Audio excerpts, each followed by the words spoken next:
अस्सलाम वालेकुम dear students. जो स्टूडेंट्स भी नस्ट NET 4 टेस्ट की ECAT 2 की एक प्रॉपर वे से घर बैठे प्रिपरेशन करना चाहते हैं तो आप हमारे न्यू बैच को ज्वाइन कर सकते हैं। चंद सीट्स हमारे बैच में रह चुकी हैं। इस दिए गए कॉन्टैक्ट नंबर पे व्हाट्सअप करके आप लोग तमाम डिटेल्स हमारे बैच की ले सकते हैं। इसके अंदर आप लोगों को बोर्ड प्रिपरेशन के साथ साथ पैरेलल प्रिपरेशन करवाई जाएगी ECAT 2 की और NET 4 की। जिन स्टूडेंट्स ने अभी तक हमारे व्हाट्सएप चैनल को फॉलो नहीं किया ज़रूर करें, क्योंकि इसके थ्रू आप लोगों को डिफरेंट यूनिवर्सिटीज़ की टेस्ट की डेट्स, उनमें कैसे अप्लाई करना है, स्कॉलरशिप कैसे गेन करना है, इस तरह की तमाम अपडेट्स मिलती रहेंगी। जैसा कि मैंने एक सीरीज स्टार्ट की हुई है, मैं ECAT 1 के पेपर में 2024 में जो क्वेश्चंस आए थे वो आप लोगों से डिस्कस करता हूँ। अब जैसे ये आप लोग देख सकते हैं कि ये एक इक्वेशन गिवन है, तो वो कह रहा है कि ये किसके इक्वल है। अब ज़ाहिर है कि यहाँ पे इसका मतलब है कि ए को किसी नंबर से मल्टीप्लाई करें तो हमारे पास बी आता है। अब जितनी ये इन्फॉर्मेशन गिवन है तो यहाँ से हम इसको लिख सकते हैं कि अगर हम इन ऑप्शंस में से देखें तो हमारे पास जो बेस्ट ऑप्शन है वो अल्फ़ा ऑप्शन बन रहा है। अब इसमें अगर हम चेक करें तो अगर ए को किसी नंबर से मल्टीप्लाई करके बी आ रहा है तो उसको हम लिख सकते हैं कि बी इक्वल होगा अगर ए को किसी नंबर से मल्टीप्लाई करें। तो ये मैंने इसकी एक्सप्लेनेशन लिख दी हुई है, आप लोगों ने इसको देख लेना है। अब नेक्स्ट क्वेश्चन में अगर हम मूव करें तो इसका डेरिवेटिव पूछ रहा है e⁻⁵ माइनस एक्स स्क्वायर।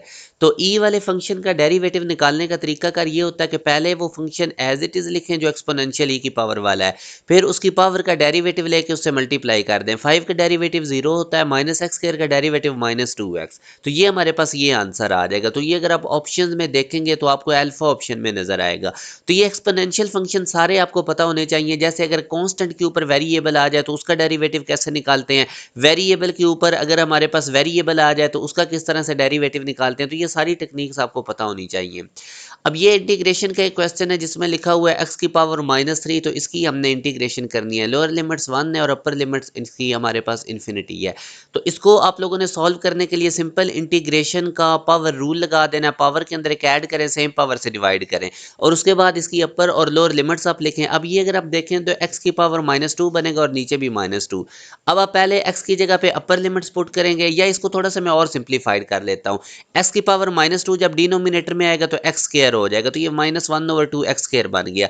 अब आप x की जगह पे पहले अपर लिमिट पुट करें, तो x की जगह पे आप लोगों ने इन्फिनिटी पुट किया तो ये 1/∞ 0 हो जाएगा।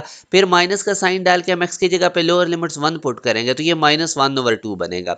अब ये माइनस माइनस प्लस हो जाएगा तो 1/2 इसका आंसर आता है, जो कि ऑप्शन में नहीं गिवन, तो इसलिए नन ऑफ दीज। अब नेक्स्ट क्वेश्चन में अगर आप देखेंगे तो वो कहता है कि find the sum of all the numbers between 100 to 200 who are divisible by 7।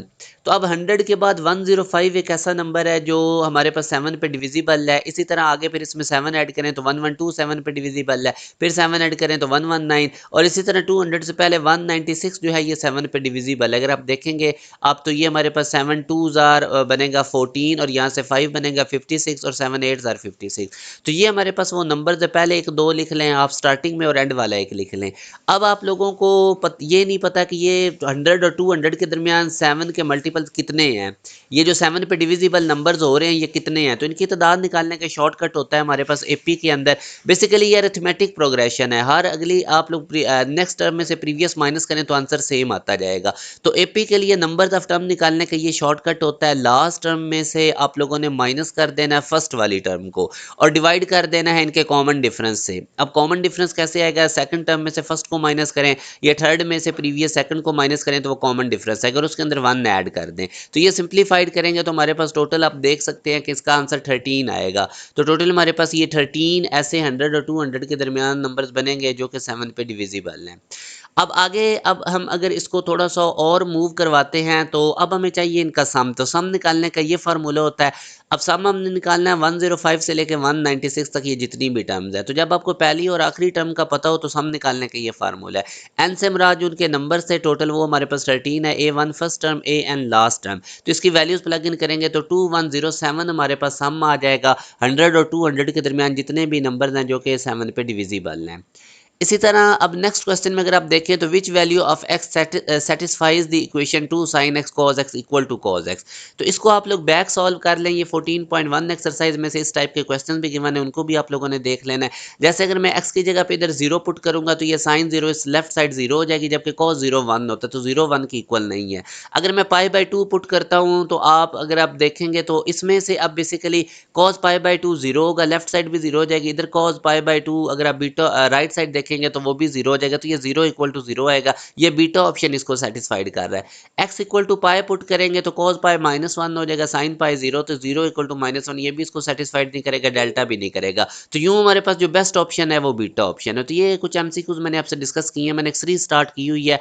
मैं आप लोगों से एमसीक्यूज ईकैट 1 पेपर के जो 2024 में आए थे शेयर कर रहा हूँ। मगर जो स्टूडेंट्स एक प्रॉपर वे से तमाम सब्जेक्ट्स की तैयारी करना चाहते हैं तो आपके पास लास्ट चांस है हमारे बैच को ज्वाइन करने का। चंद सीट्स रह चुकी हैं तो वो जिस वक्त भी कंप्लीट होते जाएंगे हमारे बैच के एडमिशन क्लोज हो जाएंगे। इस दिए गए कॉन्टैक्ट नंबर पर व्हाट्सएप करके आप हमारे बैच की डिटेल्स ले सकते हैं। अपना ख्याल रखिएगा। अल्लाह हाफिज़।